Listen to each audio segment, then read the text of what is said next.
Hi, I'm Sari Yassine, and I want to quickly tell you about The Key, a new online publication from PalFest focused on quality analysis, essays, and reportage on Palestine. The Key will cover Palestine as the core issue at the heart of the modern world, exactly as it should be covered. Find us at www.thekeymagazine.com. Thanks so much, and we hope you'll join us. I think a lot of what is unsaid about Palestine is because it is unspeakable. I think about the region as and all our countries and the formation of our countries and the borders and the makeup and the demographics and whatever, it's all scar tissue from the central and original wounds that is, Palestine, the colonization of Palestine, the expulsion of the Palestinians. None of that is really unsaid. It's just unspeakable in terms of who is it that gets to decide what can be said and what cannot be said.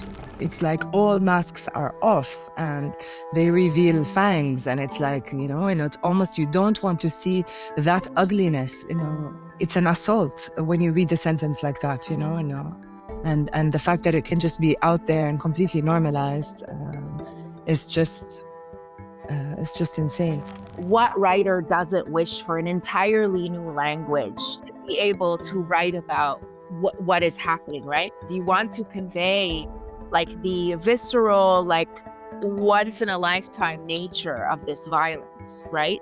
But I think beyond it is also the fact of the language that we already have has not prevented this violence, has not acted as a bulwark against it, has not created the kind of world where we are able to veer away from this violence before we even arrive at it. So toss the whole thing in the trash and let's start all over again. If language is the way that we make and perceive the world, then on both those levels, we're wishing for a new kind of language, The words we find as we try to find this new language or to live in it or whatever become the words, become the words that we use, between the disenchantment with the existing language and what we have today, the tools we have today, and where we want to go or what we're pointing towards and what we want the words to contain that they don't contain today. I think in the middle of that, that sweet spot is where the writing happens.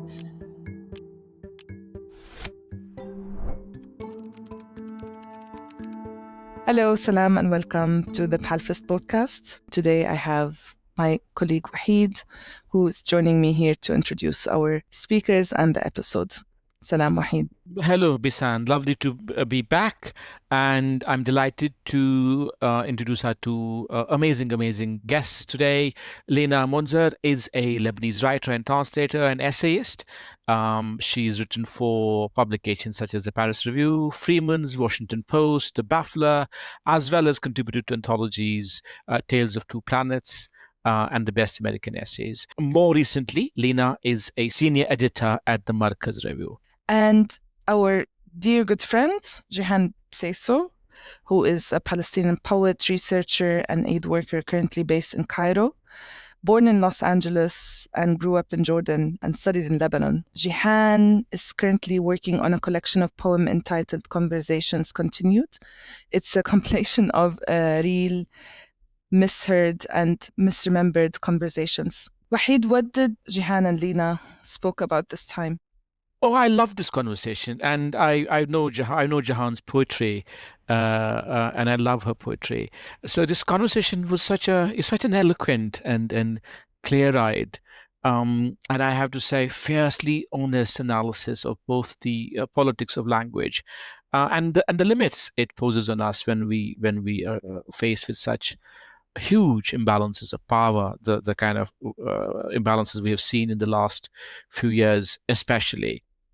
Also how the frameworks within which we all kind of operate and work are sometimes deployed to diminish what we have to say. Basically, the conversation is focused on two pieces that Lina wrote that we would like to link for you. The first one is, it was published actually on October 16th, 2023 at the Markaz Review, and it's titled Palestine and the Unspeakable.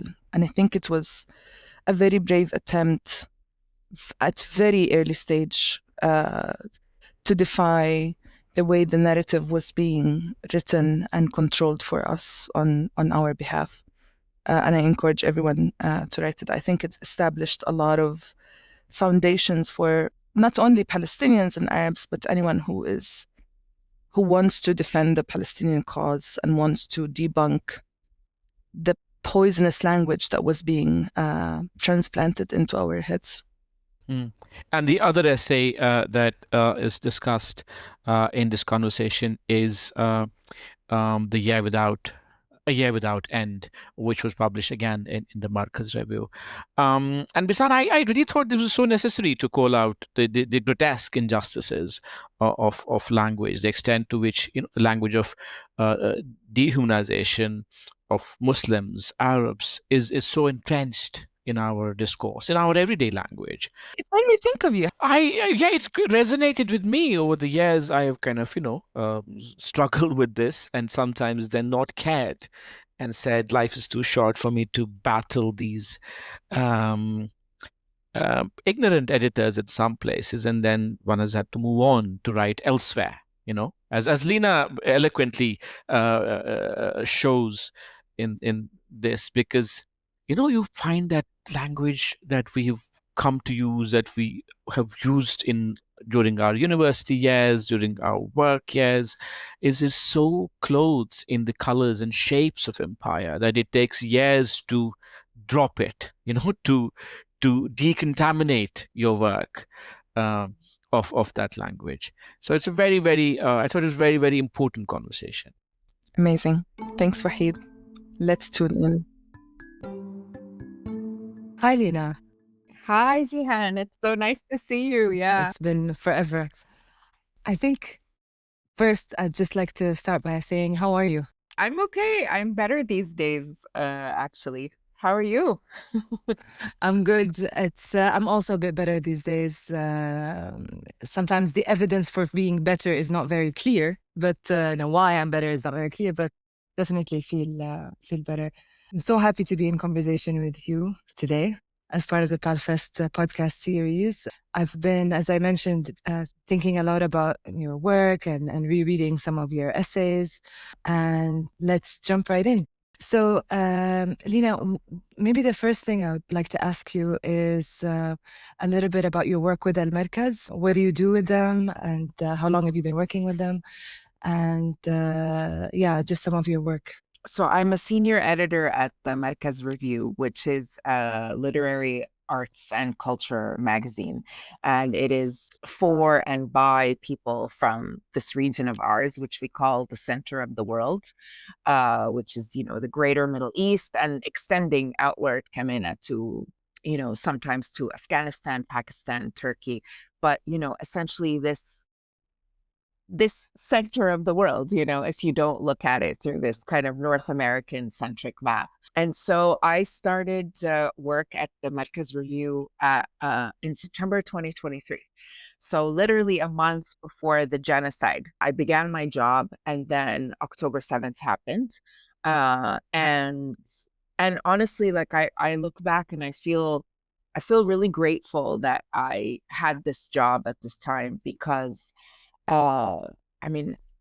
I, like so many other people, I just completely lost my mind. And, to have a place where I could go, to have colleagues that I could discuss things with, to have tasks, and, to have a platform to write. I had many different platforms in which to write. But what was really nice about Markaz was that as an editor, I had a lot more freedom, like I wasn't beholden to the kinds of standards of Western publications that sometimes, in the guise of wanting you to be neutral and objective, basically neuter you and make it more difficult to say the things that you want to say. Beyond that, there was also the opportunity to solicit Palestinian writers, to have people from Gaza writing directly from Gaza for us. all of these things. So it made me also feel a little bit useful. It wasn't just writing, it was also being able to work with other writers and to give them a platform to be able to say what they wanted to say, because everybody was really feeling so, it's the silence that comes from having too many things to say as opposed to not having anything to say. Yeah, I think that makes perfect sense. And it's something that we can talk about, the suffocation, the censorship. I think we all know a lot of writers and journalists who really paid very heavy prices for trying to call things what they are and to name what needs to be named. So for sure, to be in community, which is what you described, and it must have been a real comfort and a solace at an impossible time. Can you say a little bit about the process for your contribution to the New Palestinian Reader, which I have in front of me? Your essay, Palestine and the Unspeakable. How was the process for coming to those words? Well, first, what I want to say, now, like looking back at this time, that time in particular, also is, like in conjunction, what happened is, the October 7th happened, and then within hours they had begun bombing. Those of us, I mean, everybody, not just those of us in the region, but it was very clear what was going to happen. It was very clear that this was, that this was a genocide. I was calling it that, not just myself, but like, within the first week, right? Because they had essentially announced it. At the same time, being in Lebanon, as of October 8th, the waiting game began of when is it going to come for us? When is the war going to expand? Of course, it started in the south right away, but there was also this terror and this feeling of like, when is it going to expand? When is it going to come to encompass the entire country? And what is the level of violence that is going to be meted out, right, against Lebanon as a whole, especially when you see the level of violence that was taking place in Gaza, and also the fact that there were absolutely no red lines, that were being drawn. And this was, I think, kind of the new thing when it comes to this conflict, because usually, you have the handler that pulls the rabid dog backwards a little bit. But here at this point, they just like let the dogs free and, just sort of said nothing about it. So writing that piece was very much under that sort of cloud of, this war that you're watching. I mean, war is the wrong word for it. This genocide that you're watching, and at the same time, wondering if it's going to extend into a wider war, I wrote that piece because I was feeling horrified at what was going on. And I remember we had like a meeting, an editorial meeting, and I said, we have to say something about what's happening, and I would really like to write an editorial. And, they said, go ahead. And I thought, okay, I'm just going to write this straight on. I'm not going to censor myself. And if they say anything about it, then I'll know that this is not a place that I want to be working at, Yeah, because you had just started there. I had just started there. I didn't know what the limits of the conversation were going to be. I didn't know, masalan, if they were going to say to me like, okay, yes, we agree with you, but you know what, we have funders and maybe you don't want to use these words, or maybe you want to tone it down a little bit, or whatever it is, right? Or be more like quote unquote fair or balanced, or again, just kind of have it neutered, have the ideas or the sentiments or the politics of it to be like neutered a little bit, so I'm like, okay, this is a litmus test basically. And of course, I was like ranting in the background. It's like, so help me God, I will quit if, and it was absolutely not that. It was published without a single word changed. And in fact, I was the one who went back and changed some, edited a little bit, because it was published in the magazine first, like online, and then it was included in Sumud, the Palestinian Reader, which was edited by our literary editor at the time, Malu Halasa, and our editor-in-chief, Jordan El-Grabli. So they had been putting that together. Yeah, so I mean, the process for writing it was really just like a sort of like a expulsion, from the gut. It was like almost something physical, where it just like comes out all at once. And it wasn't something that I needed to think about necessarily, it just sort of like came pouring out. And yeah, so once it was published, I thought like, okay, I'm so glad that I work here, and I'm glad that I have this platform at this time. I felt very lucky for all of those reasons. Absolutely. Before I ask you to read a passage, I'd like to ask you a little bit about the title. So you titled it Palestine and the Unspeakable. I've been thinking, and I'm not sure there is, but for you, would there be a difference between the unsaid versus the unspeakable? And did you think about that? I mean, I didn't think about it at the time, but I think that,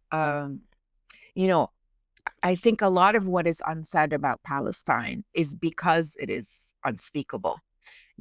I think that if you look at the conversations that we have among one another, especially the conversations that we have in Arabic, that we have in the region, nothing is unspeakable, nothing is off limits, nothing is, even the absolute worst things, and the worst tragedies are things that we talk about very openly. And in fact, they become, it's not just that there's no taboos, it's almost like beyond that. It's this, it's this idea that like the things that you see in headlines, or the things that, Westerners might think about every once in a while as these like awful tragedies, these are in some ways the everyday that we live with, whether it's family or friends, or extended family or friends, or just even the fact of like growing up in this region, and the entire region has been shaped and marked, and it's like the earthquake that has been created around the central wound. Sorry, I'm mixing my metaphors, but like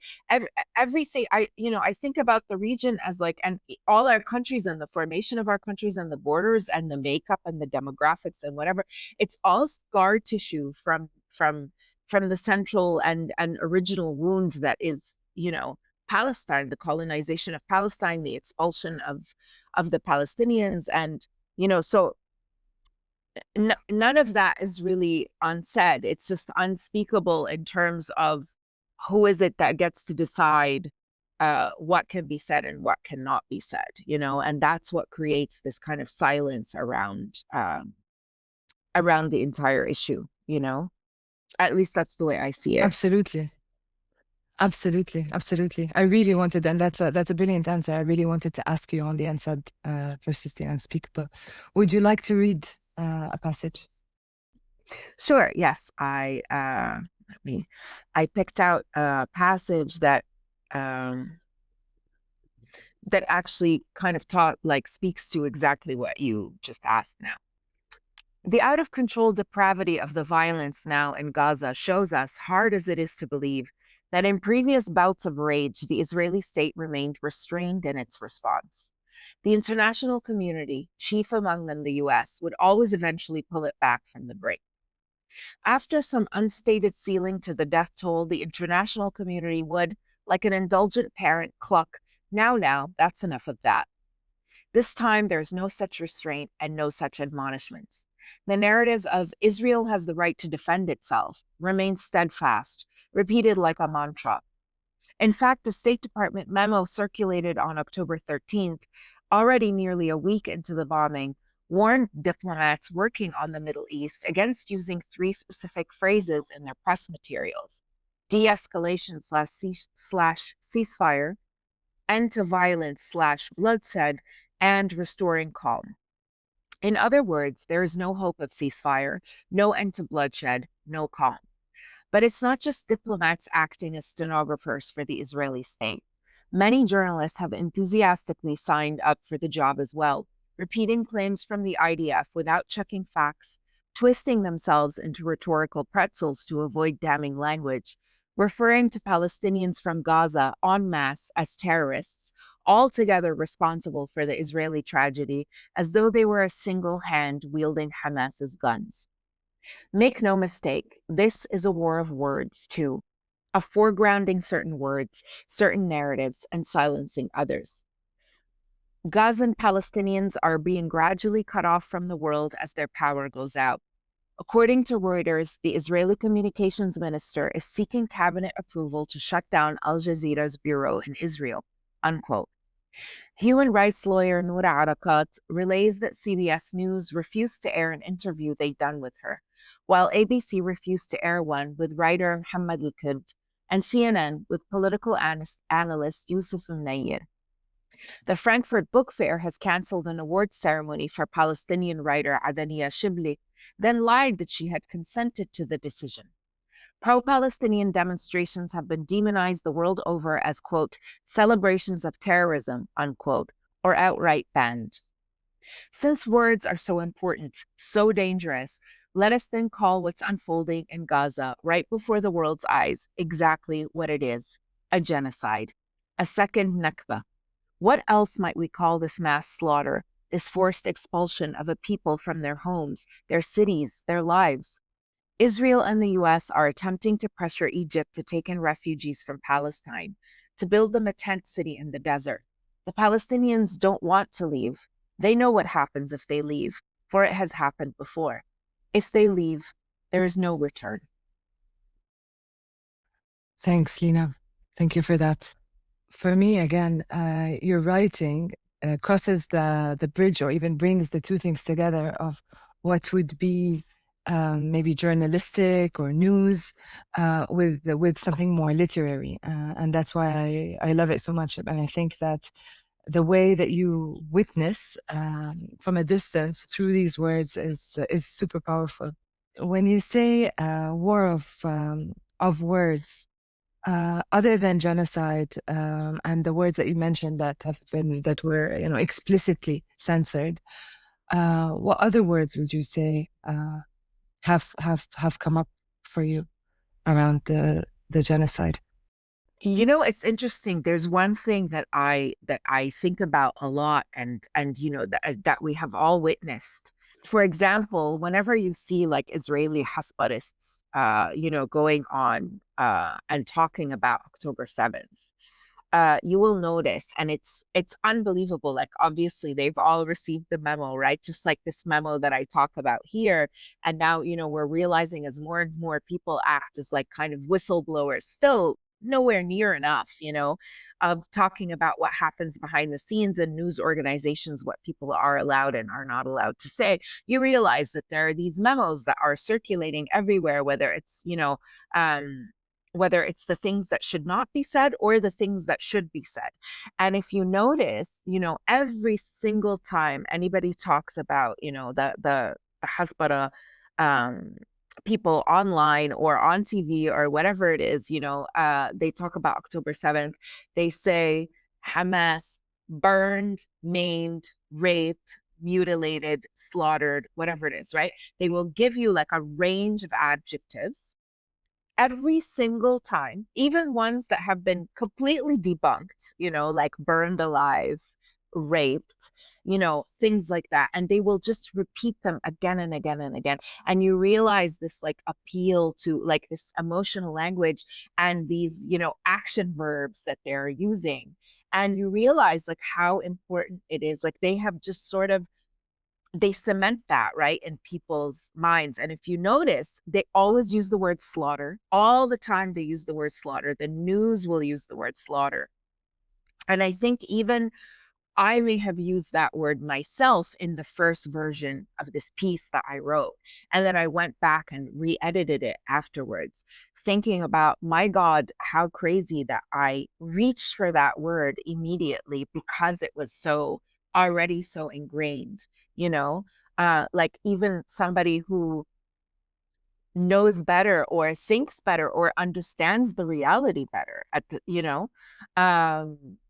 so I think about, when I think about words that are being used, I think about also the words that the other side uses in order to drive home these like certain realities. So like, of course, we all know about terrorists. We all know about, you know, the BBC referring to Hind Rajab as a young lady, you know, as opposed to like barely more than a toddler, you know.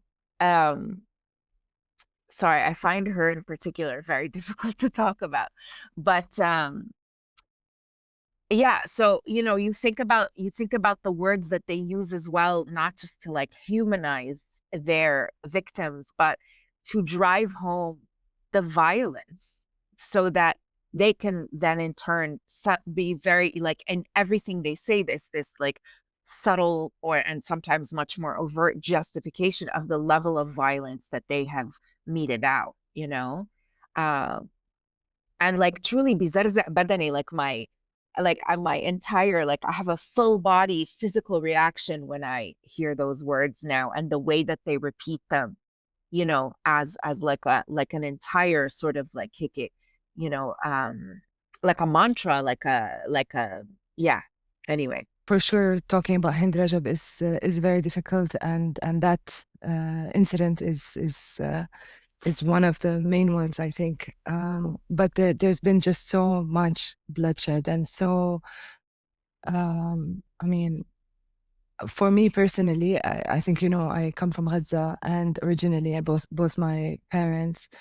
It has just been at the beginning. I was like, okay, maybe this is another cycle. You know, speaking of the way that it's a bit you become conditioned in words that are not even yours, like this is another cycle of war, you know, and that it'll have a beginning, middle, and end, and it will pass through all the steps.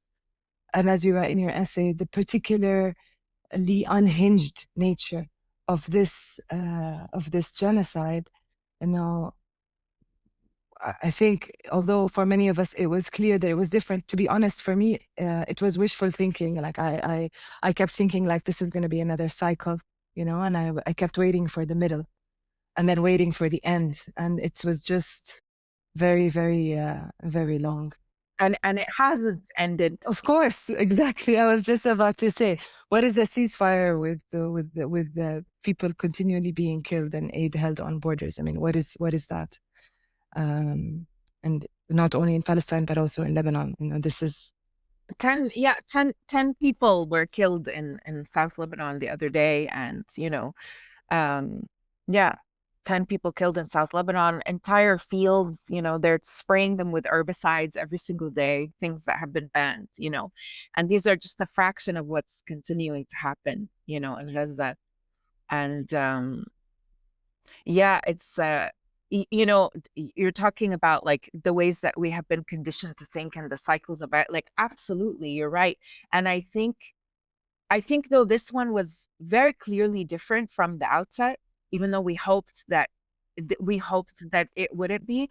But I'm really struck also by like rereading that passage, how again, this was like, I think 10 days into it, how so much of it sort of like it's very clear the blueprint for it, you know, like the lack of restraint, the, you know, the fact that they're allowed to do everything, the fact that like, you know, don't talk about an end to the violence, don't talk about calm, don't talk about ceasefire. If you'll recall, you know, that the word ceasefire was, they were outraged when you used it. I think it was like Biden who said, you know, something like, how dare you speak the word? Like it was like an affront, you know, to morality itself that you would dare speak the word ceasefire. Yeah, I just, you know, it's now like, what are we, like almost 3 years in, you know, it's like 2 and some years into genocide. You just, it's hard to remember now the fact that we were actually shocked, you know, at the first iterations of all of these, you know, to real, you know, when they refused to use the word ceasefire, when they acted like this was permissible, when, you know, at every point we're like, now the tide will turn. Now people will realize what is, you know, actually happening. Now they will put an end to it. And then now it's khalas, like there are no barriers, no no obstacles in their way, nothing. Like now we live in this new world, and it's strange to go back and think about like those articulation points when we came to realize that like, oh, we're never going back to the way things were, you know? And absolutely. And I think one of the things that you know, you bring up is from the emptiness of the word ceasefire. And in the beginning, at least now, from the perspective of today, you know, what is a ceasefire with people continuously being killed? You know, it went for me from a word that was censored and refused and rejected to one that's being trotted out with papers signed and peace boards and other outrageous things we don't need to get into, because I feel like I'll get stuck, because I just can't understand, you know, how this is where we are now, you know, and know how a few documents and some signatures and you know, the state of what is called the international community, or it is just more of a farce than it ever was. And I think as writers, you know, writing into that ridiculous situation, and anger and rage and grief at this current world order is something that we contend with, and something that we have to do. I wanted to ask you, I mean, it's in the Markaz review, actually, there's an image published right before your essay, and I hope I'm pronouncing his name right, but it's from Saeed Taji Farouqi's film, and I loved the caption, because it reminded me a little bit of some of our earlier conversations on also around the time of the Beirut blast and all the different horrors that have continuously you know, occurred in our region, and not being there, like the question of place, you know, where is your place? You know, you're always not where it's where it's happening, but you're somewhere where something else is happening. In the case of Lebanon, sometimes actual war. In the case of Jordan, which is where I was most of the time, it's like it's a proximity that actually carries so much distance, you know, political distance, more than geographic distance. So the quote is, "As usual, I was far away and did not take part in the final farewell," you know. I wanted to ask you a little bit on this question of distance, how you live with it, because, you know, you and I, we're in touch from time to time. You go to Canada, you leave Beirut, you come back. You've written about it in other essays. You leave, you go, you come back.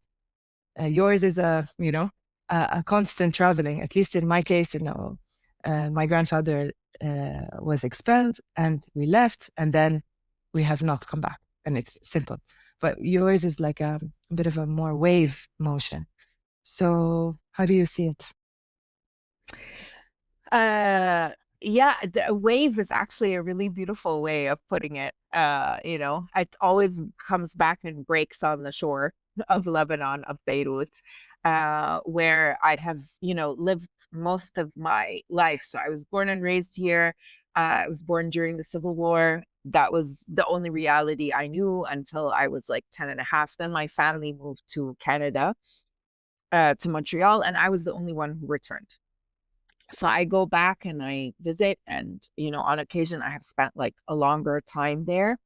But, and, you know, and then with the exception of like studying abroad, and then I've had like some literary residencies that have lasted like longer than a year. But in general, I'm constantly coming back to Beirut, and many times when I leave, I think this is it. That's it. I'm not going back. I can't stand it anymore. I can't do it anymore. It's just too stressful. It's too much, you know. And then eventually I always come back. And, you know, it's this idea of proximity is something that I've always thought about, because I feel like, you know, in Lebanon, a place that has like been beset by war, civil war. I mean, you know, it's much more upheaval than not. You know, I always joke that like our stability is instability, and it is something that you get used to in a way. And I find myself, when I live abroad and when I go abroad for extended periods of time, I get very restless, and I get like anxious in the calm. And then I realize, no, I need to be back, here. And I've always said, that Lebanese people, especially by, and I think all Arabs to a certain extent, but, in Lebanon, and in the absence of like a kind of like real national identity, because it's so disputed, I always feel that we like, we define our belonging or like to this place by our proximity to the site of the wound, and with every disaster, there's so many people I've spoken to who feel, by virtue of having been away, that it's like they forfeit the right to to be able to speak about a certain reality, or to be able to claim it in some way, to lay claim to it, which I think is such a, if you stop and think about it, and I've absolutely like, subscribe to that. There was the an anthology that came out called Gaza: The Story of a Genocide. It's edited by Fatima Bhutto and Sonia Falero, and so there's contributions from writers all over the about like all different aspects of like the Palestinian genocide, and they asked me to contribute a piece about from Lebanon. And I said in the beginning, because I wasn't here, so basically I spent an entire year of waiting for war, and then I left 2 weeks before the pager attacks, and then the war happened. So I was far away, when it actually happened. And it was very strange because I felt like it's almost like I had missed the catharsis of the war, as as effed up as that is to say, but like my body had been waiting for it for so long. And then when it happened, it was this very abstract thing. And it was, and yet at the same time, I was very connected to everybody who was going through it here.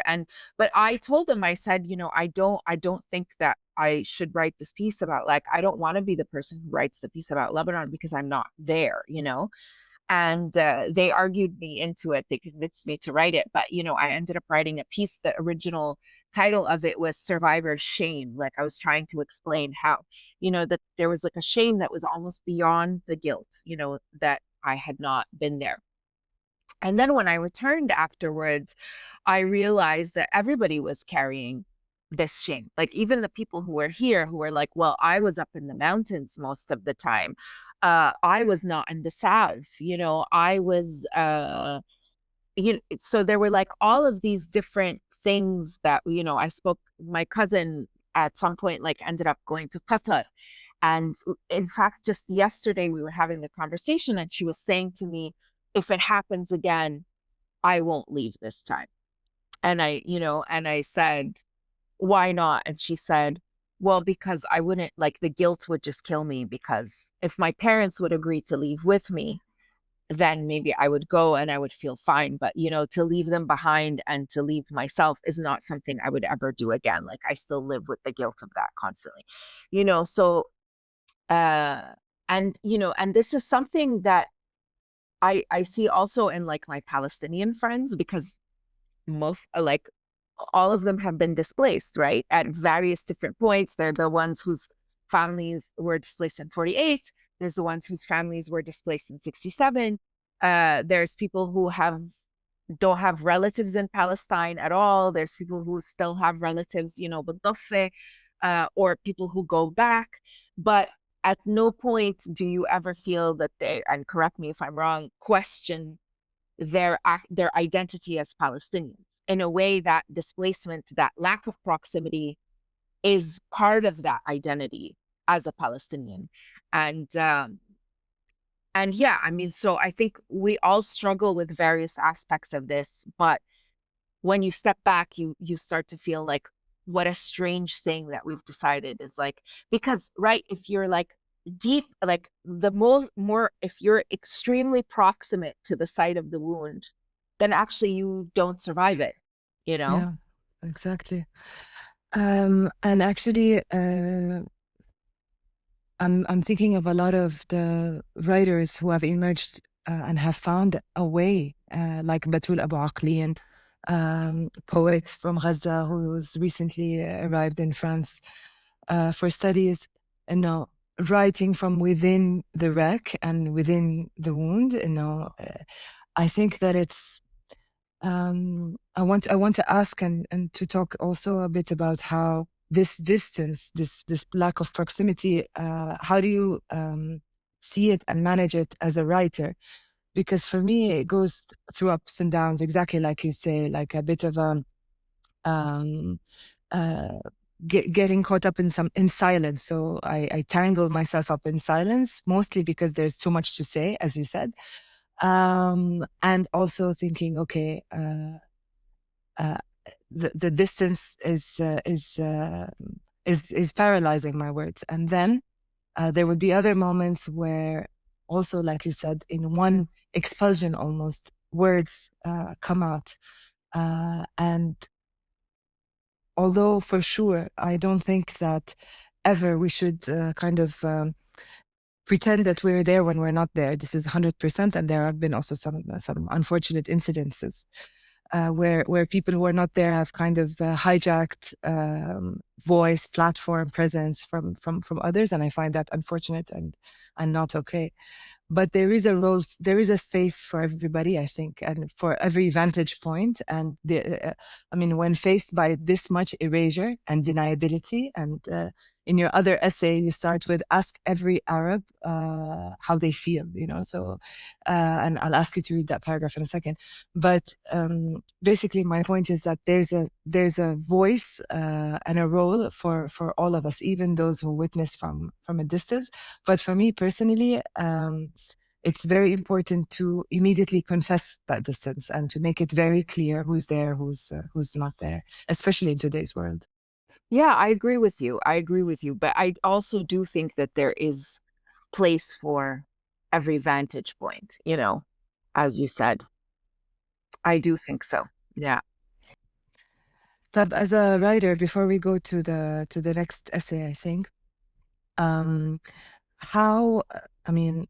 you say a little bit about how writing from a distance is different to writing from when you're there, compared to all the times that something happened and you were in Beirut, something happened and you were not in Beirut? How has that affected your writing in terms of process?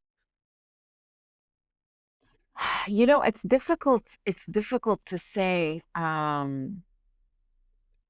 it's difficult to say. I think like when there was like a series of disasters that we can arguably say have not in fact ended, beginning with, in 2019, there was like a huge amount of upheaval that was happening in Lebanon. So, there was like anti-government uprising, which was like very exciting and wonderful, but at the same time, like, total instability, because like everything stopped, like the entire country stopped for at least, a couple of months. And then, this was right with it happened an economic collapse. And then, alongside the economic collapse, what you had was like a series of shortages and like all of these things as we like got used to, the new normal,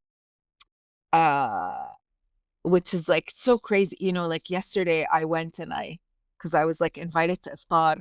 So I bought like a 2 kilos of killej, and I paid what used to be $1,000. Sorry, for like a kilo of killej, what used to be $1,000.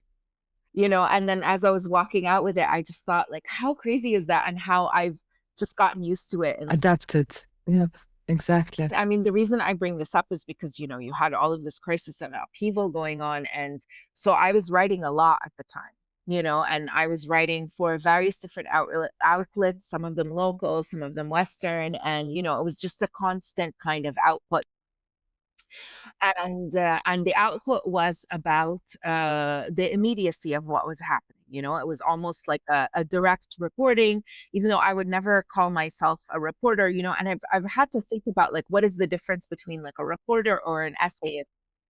And I think it's, for me, really, it's the distance like of time that exists between the event and writing about it, right?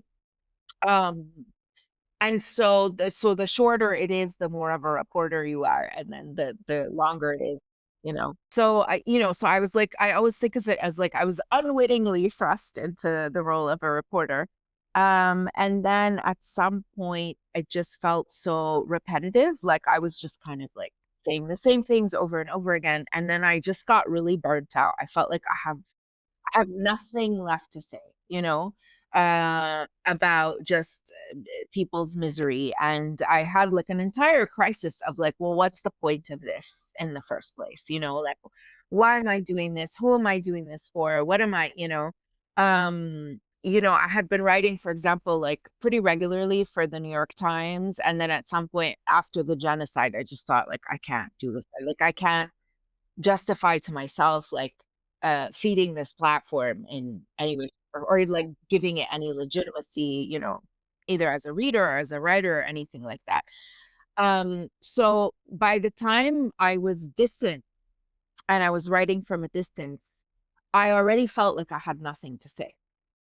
You know what I mean? Like I already felt like I had exhausted all the words, and I just wanted to rest. And the writing that I did was just because it was like people asked me to write about it, and I just felt like, okay, here's why I don't think what I have to say matters, but I'm going to say it anyway, So it's hard to separate it out from just feeling burnt out in general, feeling really cynical in general about writing, about the platforms that are available to us as writers, all of these things kind of happened at the same time. And so it's hard to separate out. Like, so in the beginning, my process was, I mean, always when I come to the page, it's because there's something like very amorphous that I want to say. Like, I'm not even thinking in language, at all.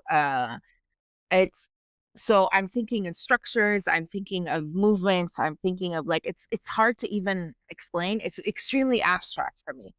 And to sit down and to put it into words, and not just to find the actual words, but the order of like the ideas and how and what is going to lead from one to the next. So I might have like the kernel of a feeling, but in writing it can't be abstract, right? You have to figure out a path to this thing. And in figuring out that path, to me, so like I really think about writing in terms of structure first and foremost before anything else. Rather than words themselves, because I get sick of words like pretty quickly, Um, so yeah, so the process is always that. It's sort of like sitting with something, and so a lot of my writing in the beginning just kind of looks like this, you know? I love this. And What is she doing? I know. What is she doing? I'm like, for a writer to have a partner, they have to understand that this means I'm working. Yes, So yes. Yeah. No, I think there will be some people who this really resonates with. Absolutely.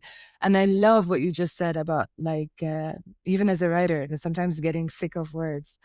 I have to ask you before we go to the other essay, the cynicism that you describe, how does one come out of that through writing or as a writer? Like, what would be the pathway out of the cynicism and the you use the word burnout, could be fatigue, could be desensitized, whatever. And what was your pathway out of this state?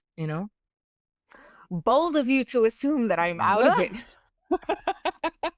I have a feeling. I think we go in and out of it. I think we go in and we visit it, and we go in and out. Otherwise, no, for sure. I was telling you, I mean, this entire 2 years, I wrote 2 poems. So I get it. Continue. Yeah, it's definitely, you're so absolutely right. Like we go in and out of it. I think for me, it's several things. One is accepting that sometimes I'm just burnt out and I have nothing to say, and and like I will turn down commissions or people who solicit me and stuff, and I think it's okay to just say, no, I can't do this right now, or I'm not in a place.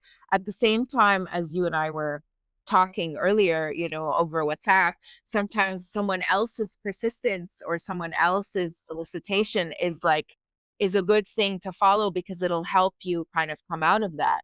But I think that for me is always going back and like examining the motivation of like why I write, and sometimes, a lot of times, like the cynicism or the burnout will come from assuming too much, like, that like words can do more than Yes. they can Yes. do.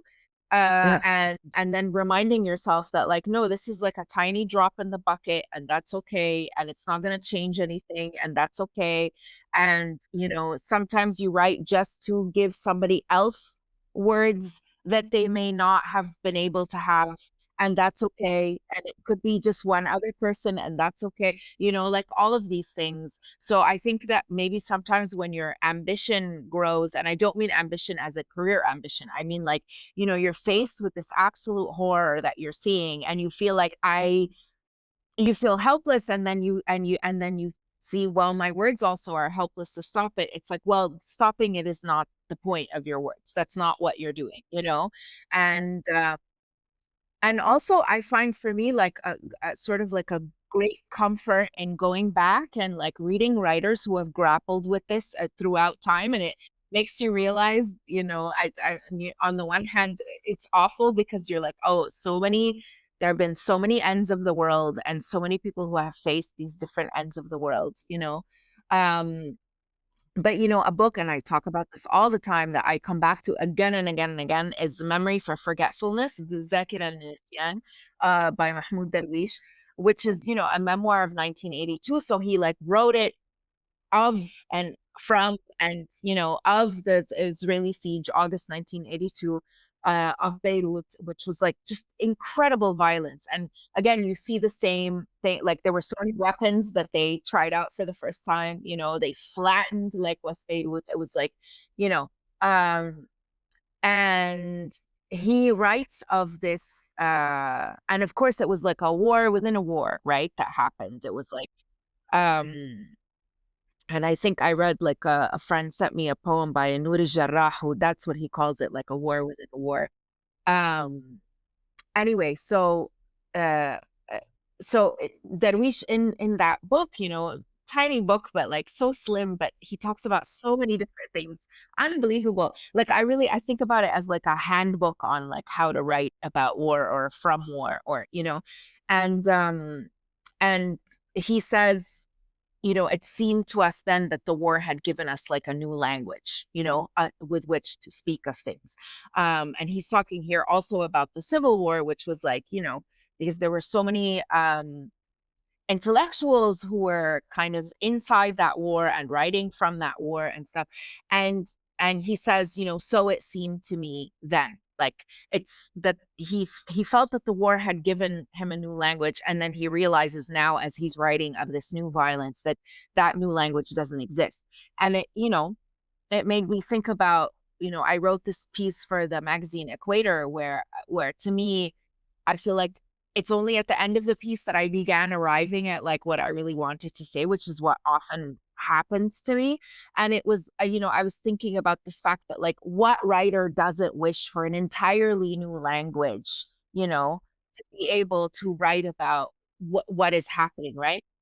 And I think there's like many different reasons for this. And one of them is that, do you want to convey like the visceral, like once in a lifetime nature of this violence, right? But I think beyond it is also the fact of like, well, the language that we already have has not prevented this violence, has not acted as a bulwark against it, has not created the kind of world where we are able to veer away from this violence before we even arrive at it. So toss the whole thing in the trash and let's start all over again. If language is the way that we make and perceive the world, then on both those levels, we're wishing for a new kind of language. Absolutely. And I think the words we find as we try to find this new language or to live in it or whatever become the words, become the words that we use, between the disenchantment with the existing language and what we have today, the tools we have today, and where we want to go or what we're pointing towards and what we want the words to contain that they don't contain today. I think in the middle of that, like that sweet spot is where the writing happens. Lina, why don't we talk about your second essay? I think the title, if I'm not mistaken, was A Year of Endless War, right? I think it's A Year of War Without Ends. Yeah. Yeah, well, in my head, it's always a different title, like A Year of the Forever War, a year, which I still feel, A Year of Endless War, A Year of War Without End. I mean, I've played with so many variations of that title, and I mean, I will just I want you to read, but I would like to read the I don't know what they call it actually in an essay, the part, the beginning, the very, very beginning. I don't know if that's in the introduction or if you put it up. But anyway, ask any Arab what the most painful realization of the last year has been, and it is this: that we have discovered the extent of our dehumanization to such a degree that it's impossible to function in the world in the same way. Okay, and this for me applies today, will apply tomorrow, applies to Palestine, will apply to other things, and there is not one person I know. I know, online is a bubble and the algorithm is a bubble and all of this. But I think this piece has resonated with so many people. And the amount of times I saw these lines shared by people in different circles, people who speak different languages, was really something. So yeah, I wanted to ask you to read maybe another part of the essay, because I know we cannot speak forever. I'd love to speak forever, but there are a few other things that we need to get to. So maybe read the lines that you've selected from the essay, and we can have a little chat about it as well. Yes, it's funny because I deliberately didn't. I know, but they're not choose that. But yeah, I wanted to yeah, read it. no, it's funny because like I've forgotten in some ways, because that's become the distillation of that essay. So I kind of like when I revisited it now, when you asked me to read from it, and I was like, oh yeah, that's what this essay. Like, what was the essay about again? That essay too was, I knew that I wanted to write an editorial for the 1 year on mark, and I truly like my editor in chief was like sweating bricks, like to because I handed it in, I think at like 5 in the morning of the morning that it was supposed to be published, or like 6 in the morning of the morning that it was supposed to be published, right? I just couldn't, it was not coming out. Like it was just not, I didn't know what to say, And when I wrote it, I was like, I just, khalas, like it's done. And like, I didn't expect it actually to resonate with people. And it's funny, because just before I read the section, I just wanted to say this thing is that, yeah, those were the lines that were like shared from the essay. And it was so interesting to me that, because it's not something that I expected, right? That they were going to go viral in that way, like those specific words. But I also saw people, sharing them and saying, oh my God, now now is when you realize that like we're dehumanized as Arabs. I saw several people sort of like dragging me or dragging those lines and saying like, oh, were you not around? I guess this person was not around for the Iraq war and not around for this and not around for that. And I bring this up because like, I mean, yeah, people online are, can definitely be assholes, but I also found it like interesting in the sense of like, yes, of course. I mean, it's, that if you go back, like at what point do you want to sort of point the finger and say, this is what we began to realize? Because you can also say in 1993 with the first Gulf War, it could be, and all of these. So in a way, it's true, like, but at the same time, I think that also, to put it that way, the way the person put it, is also to in some ways downplay the fact that I think that before that it was almost like our dirty little secret as Arabs. It's like when somebody, I don't know, like insults you in the bathroom, it's like your bully is like bullying you in the bathroom or whatever, and not everybody is saying it. But then suddenly you're like in an auditorium and then the principal is saying it in front of everybody and say, and then you're like, oh, the entire like it's okay to say this in public, to do this in public. Like it is manifestly open to everybody, you know, in every way, shape, and form. And Yes, yes. And I wanted to say, absolutely. And I wanted to say that for me, within that paragraph, perhaps what really spoke to the moment and to the genocide and to the specific situation was this inability to function in the world in the same way. The people that I spoke to, it's that I mean, that really resonated loudly. People, you know. And just to go back before I ask you to read, to one thing that you said about, you know, kind of the critic inside your head as a writer, you know. One thing that helps me is just trying to like put the critic in another room and to say, this is not your place now. Like somebody else is going to read this, somebody else is going to find one word, one line, one stanza, whatever. You know, it's not, you can't be both, you know, you can't hold yourself both as writer and critic in the same moment. You can always go back and edit your work. And without that thought, like I would be stuck in silence. So I'm glad that you put it out there. So which paragraph do you want to read for us? okay, so I mean, this is again because we're talking about words and silence, and yeah. As a writer, I have never not believed in words. The right words, the right combination of words, always seeming like some kind of magic incantation, able to unlock a passage, no matter how small, into another kind of world. Since words are so important, so dangerous, I wrote in that first editorial, and here I'm referencing that first editorial that we talked about. Then let us call what is unfolding in Gaza right before the world's eyes exactly what it is, a genocide. Unquote.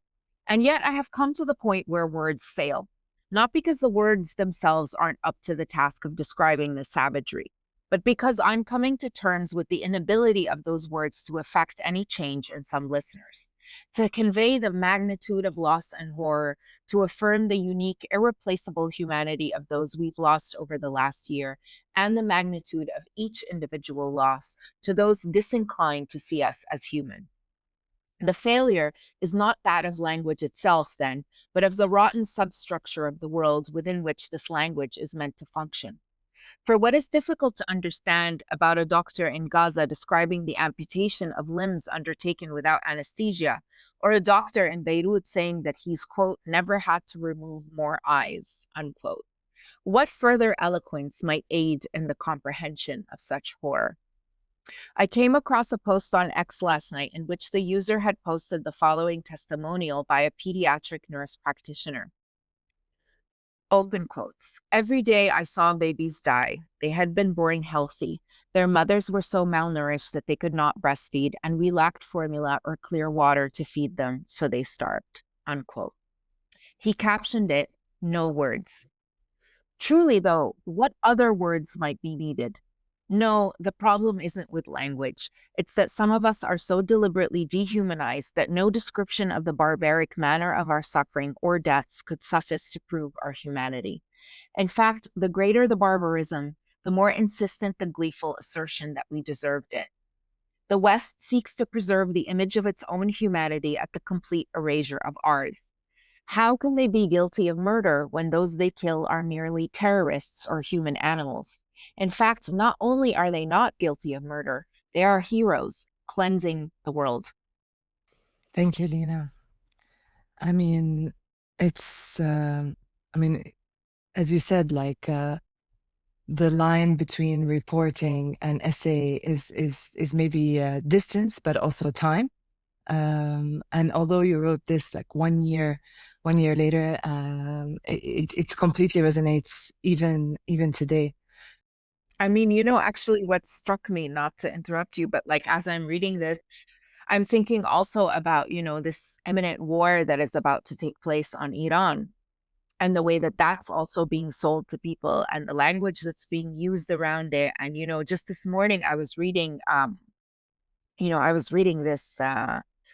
this news report, I forgot where, like on some aggregator, and some governor named something Shapiro, who is a Democrat, you know, had tweeted out something like, I have no sympathy for the people of, like, don't get me wrong, I have no sympathy for the people of Iran, but, if our president is going to go to war, there has to be like a clear reason, a clear this, a clear that. And it's like, so you have no sympathy for 92 million people. And, you know, uh, but but if there's a clear reason, that's fine. We can go in and we can slaughter them all, and we can, uh, and we can burn them all, and we can maim them all, and we, all of these things. And I thought, my God, the usually, you would be ashamed to say that I have no sympathy. You would be ashamed to say that I have no empathy. You would try and fake it, you know? But now we've come to this point where it's like, halas, there's no, I'm not even, he is showing his credentials by saying, don't get me wrong, I don't have any sympathy for these people, but, let's think twice before we go to war and we have this like great expense. Anyway. Yeah. No. It's usually, I think it's take off your mask to show me your mask, but it's like all masks are off and they reveal fangs. And it's like, and it's almost, you don't want to see that ugliness, even that it's an assault when you read the sentence like that, and the fact that it can just be out there and completely normalized is just it's just insane.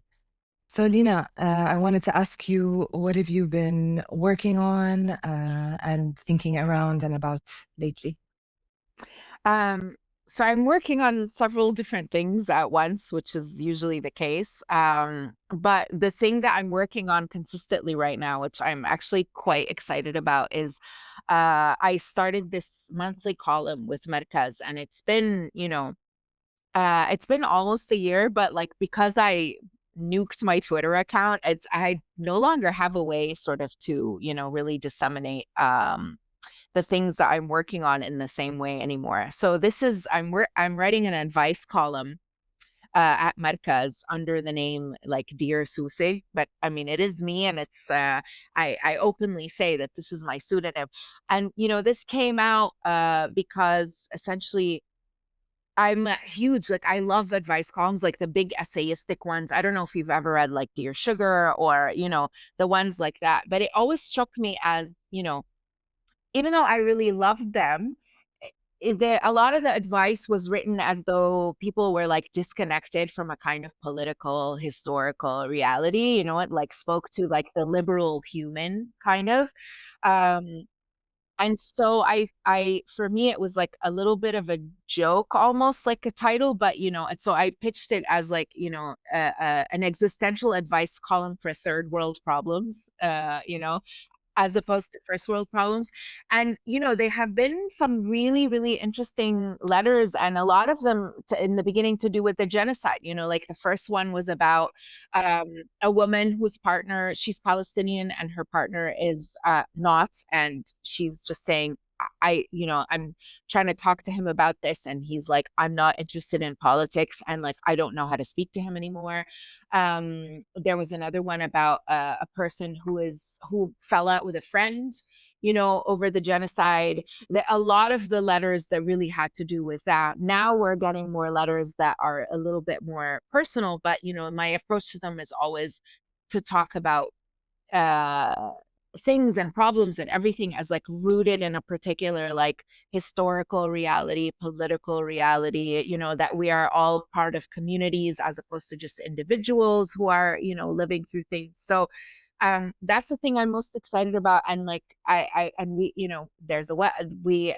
have the column every month that appears on, Markaz Review, but there's also an email that if you want to write in and if you have a question, so it's Dear Souseh, SOUSEH, at themarkaz.org, and you can send your letters in, and and I might answer them. And yeah, so I'm excited about that for listeners to sort of check out the column, and then especially for people to write in as well. And of course, 100% anonymous, but so that's the thing that I would most like people to check out, I love that. And I just want to say, I don't really read I mean, I used to, some years ago.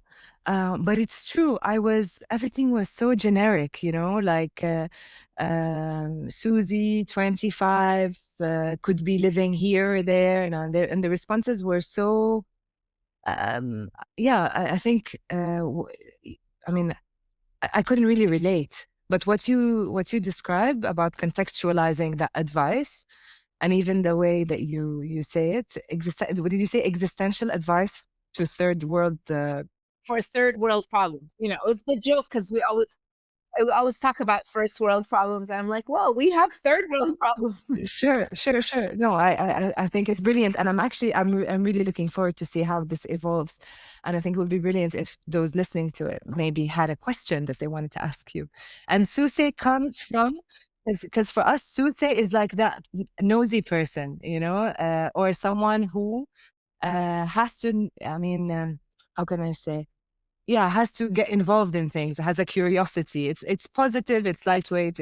What did you how come you picked it? And I don't know if in Palestinian is different dialect, but in Lebanese, Suse is like the weevil that burrows into your head. Like you say, fi suse brasi, as in like it's a thought that I can't let go of. So it was this idea of like, the question is like the suse that gets stuck in your head. So Yeah, no, I love that.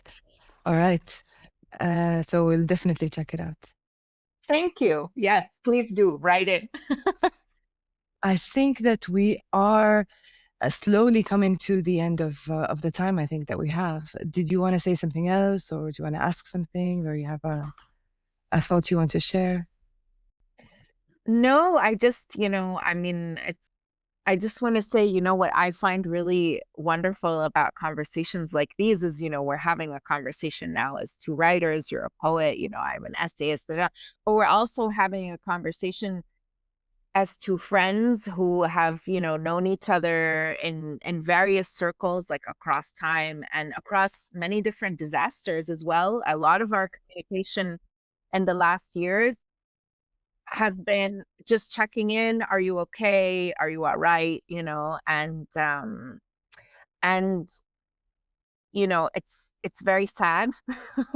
And at the same time, there's something really beautiful to have this kind of community. And like, I think it doesn't maybe get said enough, but for all of the horror and the alienation that I felt from certain people and certain parts of the world and certain discourses, is also the closeness and the community and the love and the tenderness and the care that I've also felt from other people, and from our communities, and and things like that. So I think it's created an alienation on one side, but also like a closeness on another side, and this understanding that like, okay, even if we're just checking in at moments of disaster, there's this like network that you are a part of, these hands that you can always reach out and hold in grief and sadness and joy, and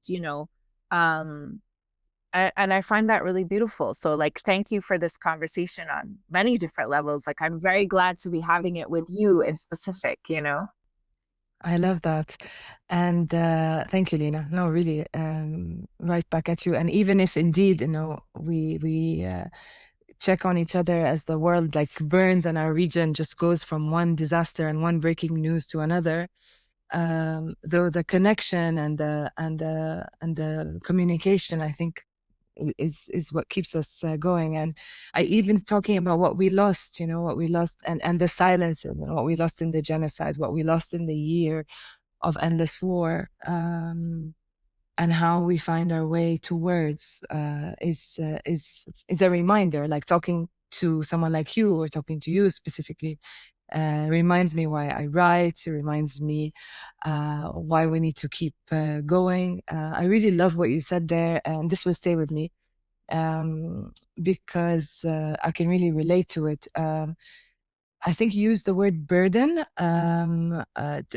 when it comes to like when that knot you get into when you think your words are supposed to do a bit something more. So you overburden them, like this is gonna I don't know, let aid come in, or this is gonna stop the war, or this is going to do something much more because you want to do more, right? And then reminding yourself that this is not what those words are for, and in that reminder and with that reminder, you set yourself and the words free, to go out there and do what they need to do, which in your case is be read by a lot of people and let a lot of people be moved by them.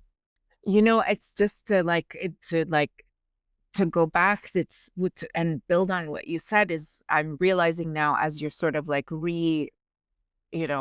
as the fact that, when we think of ourselves as individuals, then yes, we feel powerless. But if you think of your words as a drop in the bucket, as like something that is part of a larger community, and everybody saying the same things and everybody from different vantage points and angles, then you unburden yourself by thinking, I'm actually part of the community. I'm not just one person. I'm not against this like vast tide of this. And, I feel like there is consolation to be had in that, and you feel less alone in various different ways. I love the idea of Lina's existential advice column for third world problems. Der Suze at the Markaz.org, O-R-G. And which sounds brilliant, which sounds completely brilliant to me. I may write to her as well. So anyway, this is an important must listen episode. Thank you for tuning in. As always, you can find the